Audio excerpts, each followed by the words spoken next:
ওসব নয়, এগুলো এক জাদু বীজ।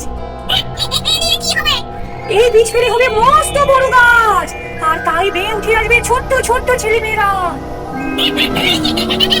সেই দিন ডাইনি তার জাদুর বীজ আকাশবাড়ি থেকে ছুড়ে দিল গ্রামের দিকে। আরে ও বিন্দু, খেলতে যাবি না? হ্যাঁ যাবো তো, চল চল মাঠে যাই। হ্যাঁ চল চল, আমি বল নিয়ে এসছি। এখানে তো আগে এত বড় গাছ ছিল না। কি বিশাল উঁচু গাছ দেখেছিস? এ তো মাথায় দেখা যাচ্ছে না গাছের। চল চল, সামনে গিয়ে দেখি তো। দেখ দেখ, গাছটা চেষে গাছ নয় রে। দেখ গাছের ডালে কত লজেন্স, চকলেট, কেক, বিস্কুট, মিষ্টি, ললিপপও ঝুলছে। এই হ্যাঁ রে, আমার তো দেখেই কেমন জিভে জল এসে যাচ্ছে। কিন্তু এগুলো কি খাওয়া যায়? দেখছি দাঁড়া।